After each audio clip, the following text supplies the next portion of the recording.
Olá, seja muito bem-vindo. Os grandes casos de sucesso da medicina não podem perder-se nos corredores dos hospitais. No Pura Vida, contamos as histórias dos profissionais que não desistem de nenhum paciente, por maior que seja o desafio. O professor Dr. João Manuel Queiroz e Melo nasceu em Tomar em 1945 e especializou-se em cirurgia geral e cirurgia cardiotorácica, deu aulas em várias universidades, e fez o primeiro transplante do coração em Portugal. Doutor, muito obrigada por estar aqui connosco no Pura Vida. Quero-lhe pedir que regresse a 18 de fevereiro de 1986, ao momento exato em que ouviu o novo coração de Eva Pinto a bater. O que é que sentiu, doutor? Não senti nada. Senti seguramente o peso da responsabilidade.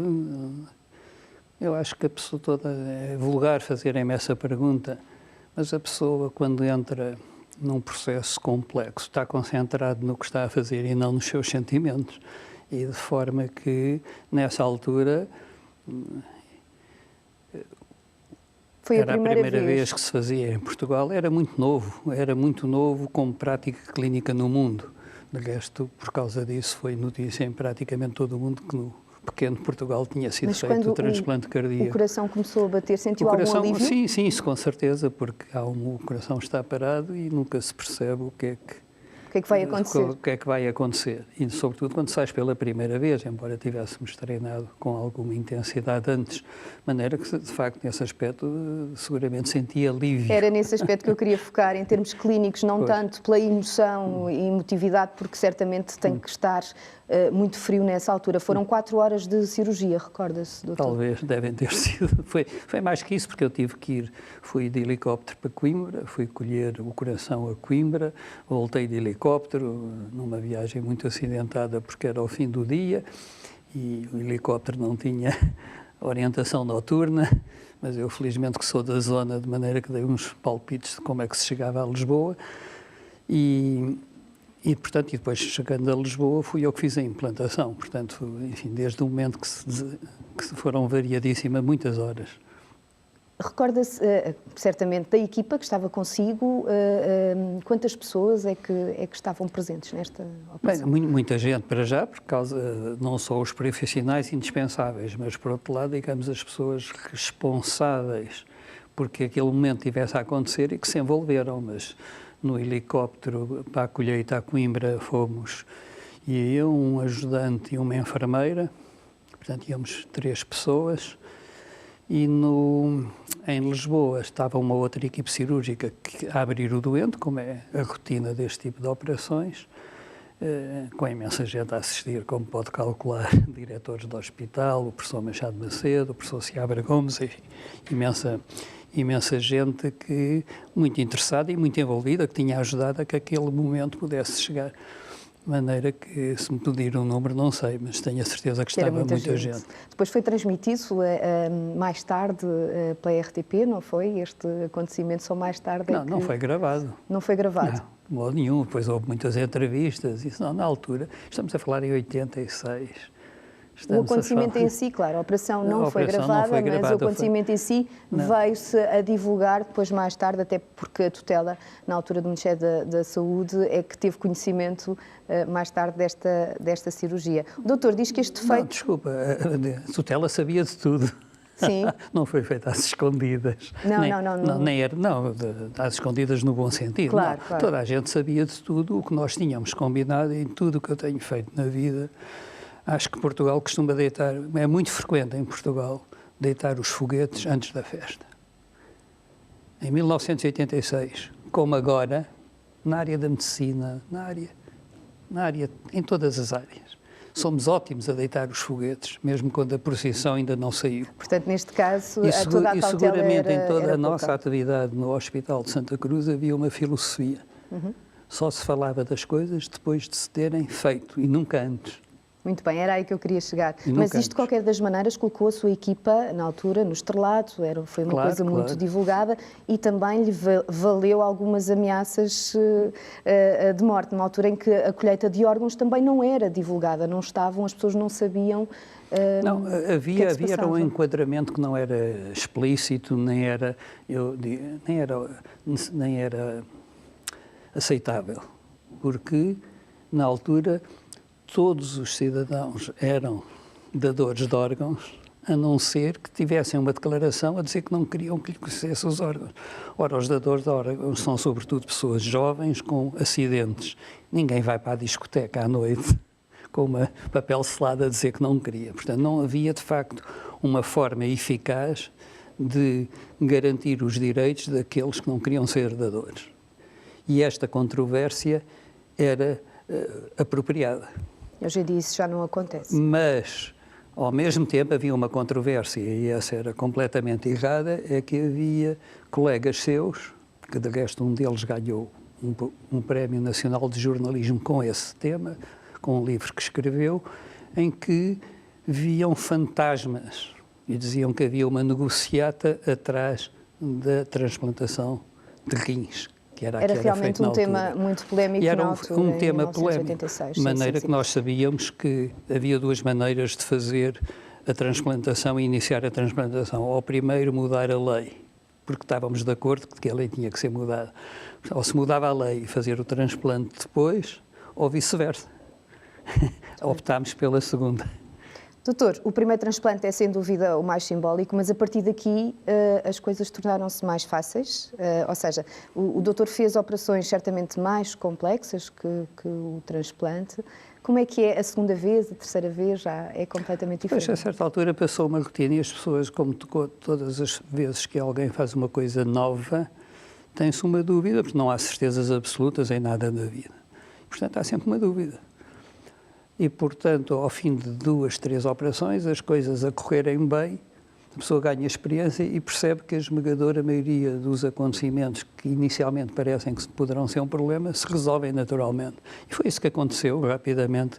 Fizemos muitos transplantes, outros cirurgiões, colegas meus, começaram também a fazê-los, a equipe habituou-se e passou a ser uma rotina. Então, doutor, como é que se treina para o primeiro?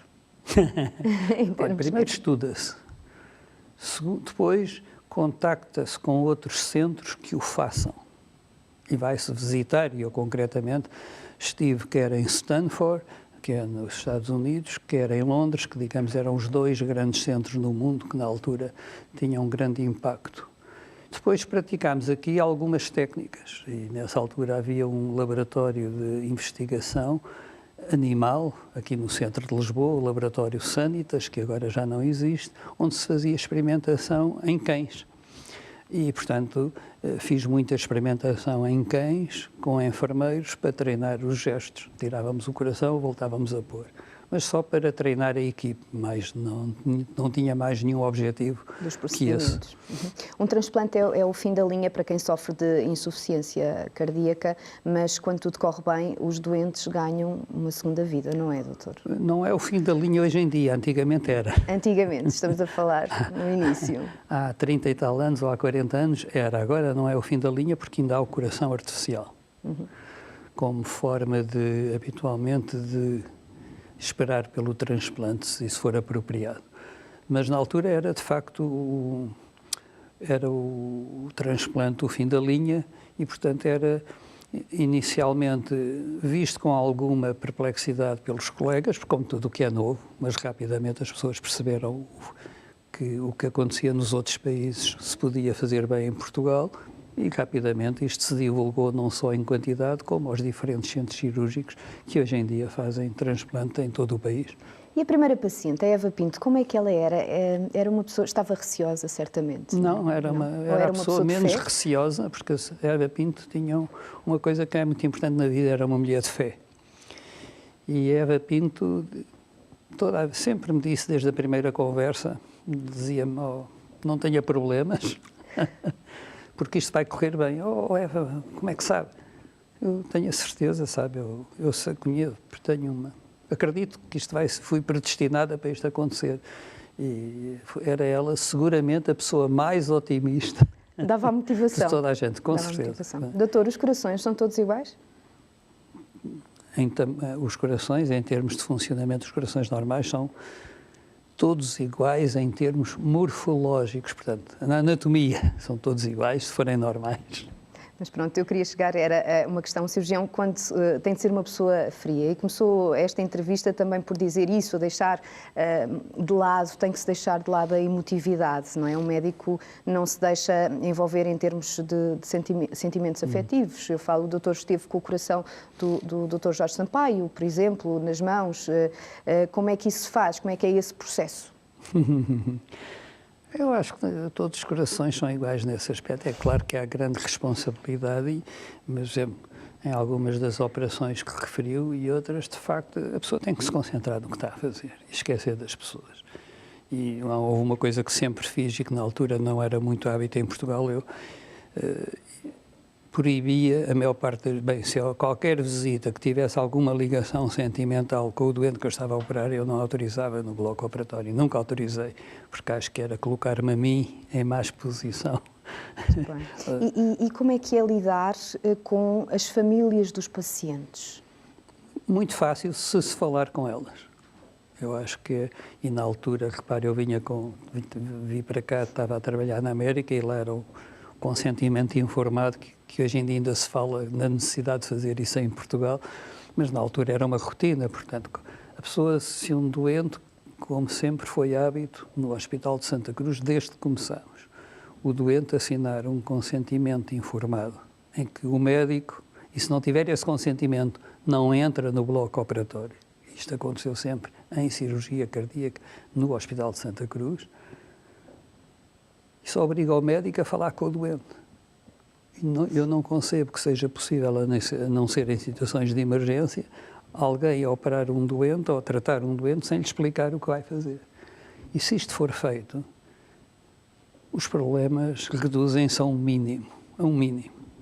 Eu acho que muitas vezes na vida frenética que se leva ou na pouca consciência da forma como como a medicina algumas vezes é praticada, isso não acontece. Isso é a porta aberta para problemas. Doutor, isto, entre cirurgiões, a especialidade é uma área também muito competitiva, não é? Ainda hoje em dia... Não, acho que não, acho que já foi. Acho que já foi, agora não é, porque o futuro é dos pequenos procedimentos não invasivos. E a competição hoje em dia, as pessoas mais competitivas dificilmente irão para uma especialidade cirúrgica, que é muito exigente e onde há a maior competição é nas atividades mini-invasivas, porque isso, digamos, é o que está na moda, é o que está mais frequente, é o que é mais apropriado em muitas situações, se não houver exageros. E, portanto, aí é que há mais, na minha vivência, é aí que há mais competição. Falou há pouco em Santa Cruz, nós fomos falar com um médico precisamente de Santa Cruz. Vamos ver. Nelson, qual é que é a importância do professor Queiroz e Melo na história da cardiologia? O professor Queiroz e Melo teve um papel fundamental na cardiologia e na medicina a nível nacional, mas como um elemento fundamental da sociedade médica, ele ainda hoje, não estando no ativo, tem um papel de inspiração e de forte impacto em todas as decisões, nomeadamente na cardiologia, que todos nós temos. Tenho o prazer de trabalhar no mesmo hospital, o Hospital Santa Cruz, onde ele desenvolveu a sua prática, onde ele realizou o primeiro transplante cardíaco e isso, para mim, é um prazer partilhar as mesmas paredes onde tanta coisa inovadora foi feita num Portugal dos anos 80 em que provavelmente estaríamos um pouco atrasados e ele veio colmatar essas falhas e apagar um bocadinho o nosso atraso em relação à medicina mundial. Foi uma inspiração para ti? Claro. Trabalhamos no mesmo hospital, no Hospital Santa Cruz, e obviamente a presença dele e tudo o que ele fez ainda é uma parte integrante do nosso centro. Obviamente que o primeiro transplante, que agora faz 32 anos, é um marco muito significativo e tem sido obviamente um exemplar para os mais novos e mesmo para os estagiários, os internos, que hoje são diretores de serviço, que na altura dele o acompanharam nas práticas inovadoras que ele desenvolveu. Foram as palavras do Dr. Nelson Val, médico cardiologista. Doutor, enveredou pela medicina por influência do seu avô, também médico. A cirurgia foi uma vocação desde pequenino? Sim. O meu avô era clínico geral, na região centro, na região Sertã, na zona dos Fogos. E seguramente era um médico extremamente dedicado, um João Semana no bom sentido da palavra. E eu sempre me impressionou muito e sempre quis seguir o exemplo dele sendo médico. Mas também me atraiu, não sei, não me pergunto porquê, sempre me atraiu ser cirurgião. De forma que sempre disse desde pequeno que queria ser médico e queria ir para a cirurgia. E pronto, e foi isso que aconteceu. E porquê o coração? O coração, por uma razão muito simples, é que eu quis ser médico para os doentes me procurarem e não ser eu a andar atrás dos doentes. E dentro daquele espírito que ainda há pouco falou, da competição entre os cirurgiões, quando eu fiz cirurgia geral, e estou a falar nos anos de 76 a 78, havia a tal competição que falava, nesses anos, era na cirurgia geral. E portanto, eram os cirurgiões que, de facto, procuravam que aparecessem doentes, visto que havia a tal competição, e eu pensei que não era isso que queria. Na altura, eu estive a fazer o serviço militar na Guiné, como cirurgião geral, numa equipe cirúrgica, era ajudante de cirurgião, e na altura o chefe da equipe cirúrgica era um cirurgião brilhante do Porto, que tinha vindo da Clínica Maio e tinha sido incorporado, chamado professor Manuel Rodrigues Gomes, que era cirurgião cardíaco, e portanto vivi com ele 2 anos na Guiné. E aí fiquei com o vício, o bichinho da cirurgia cardíaca, de forma que até quis ir trabalhar com ele para o Porto, mas ele disse-me que era melhor não, visto que já tinha suficiente gente à volta dele, e que era melhor eu vir para Lisboa. Mas também desde o princípio, quer como cirurgião geral, quer como cirurgião cardíaco, eu já percebia que havia um mundo de distância entre o que nós líamos na literatura científica, que se passava na América e em Inglaterra, e o que se passava e o que eu via acontecer cá. De forma que desde essa altura que tinha sempre como objetivo ir para os Estados Unidos, e assim que acabei o curso todos os meus colegas andavam a fazer atividades e a fazer alguma prática clínica, e eu só estudava, eu e um colega meu que... E sempre foi bom aluno? Sim, mas nessa altura ir para a América era extremamente difícil, havia exames rigorosíssimos, tínhamos que repetir os exames todos, e eu durante 1 ano e meio, eu e esse colega, só estudávamos, fazíamos o nosso internato e estudávamos para fazer e conseguir passar esse exame. O que fizemos, conseguimos, fomos os 2 para a América, ele lá ficou, casou, tem a família, lá está, e eu fiz o meu circuito primeiro em Inglaterra e depois vivi 3 anos na América, primeiro na costa oeste, em Portland, no Oregon, e depois em Harvard, sim, em Boston, em Harvard. Doutor, queria lhe perguntar uma coisa. Em 2009 promoveu o início da implantação de válvulas percutâneas por via transpicado. O que é isto, doutor? Olha, é aquela situação que lhe falávamos há pouco, agora são os processos mini-invasivos. Sim. Para operar ao coração no sentido clássico, é preciso abrir os doentes. E há hoje um número enorme de procedimentos em que se sabe que, em virtude dos progressos tecnológicos, é dispensável abrir os doentes e pode-se fazer as coisas por pequenas incisões. E uma válvula percutânea é isso, é conseguir reparar uma válvula do coração que está danificada de uma forma grave e evitar a cirurgia cruenta, grande, abrindo através da perna ou através de uma pequena incisão, mas sobretudo através da perna cada vez mais. E, portanto, é hoje em dia possível substituir, não é substituir, é tratar a válvula cardíaca, depois uma válvula boa que alarga a outra, que está apertada, e isso é, de facto, um progresso fantástico, porque resulta contra tudo o que qualquer cirurgião clássico que eu achava que não era possível, acontece, e nos casos que está indicado é extremamente, é muito superior a abrir o doente. No ano passado recebeu o Prémio Nacional de Saúde. Muito importante para si. Foi um reconhecimento importante de uma vida dedicada à medicina, claro está que foi. Hoje em dia está reformado, está a recuperar os caminhos de Santiago, não é, doutor? Não estou a recuperar os caminhos de Santiago, porque, repare, eu depois eu sempre disse-me que queria reformar quando ainda pudesse fazer outras coisas, não era para não fazer nada, mas era... E, portanto, achei que aos 65 anos era a altura, e foi o que fiz, quando no dia a seguir entreguei o meu papel de reforma. E cortei completamente com a prática clínica, para fazer outras coisas, porque eu entendo que há necessidade no nosso país de melhorar imensas coisas na área da saúde. Quer dos reguladores, quer do Ministério, quer do tabu. Vivemos muitos tabus que as pessoas não compreenderam que são irreais. Estou a falar da nossa Constituição da República, por exemplo, porque este conceito de saúde para todos gratuito é uma mentira. É uma mentira, não há dinheiro para isso. E mesmo que houvesse dinheiro, não se conseguia. Portanto, é uma mentira. E era bom que se pensasse de uma forma mais fria. Eu sou cirurgião e gosto de conhecer a realidade.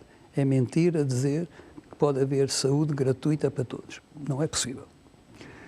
É como 2 mais 2. Mas, portanto, quando me reformei, dediquei-me a coisas relacionadas com a dita sustentabilidade em saúde, mas, ao mesmo tempo, sempre tinha tido a atração de fazer os caminhos de Santiago, sempre me atraíram, porque neste mundo irreal em que vivemos de pseudo-prazer, atraiu-me sempre. E, portanto, uma das primeiras coisas que fiz quando me reformei foi fazer os caminhos de Santiago. Sozinho, não faço as coisas em grupo. Doutor, para terminarmos, sempre foi um homem de fé? Sim. Herdei isso da minha família, felizmente, e continuo a ter.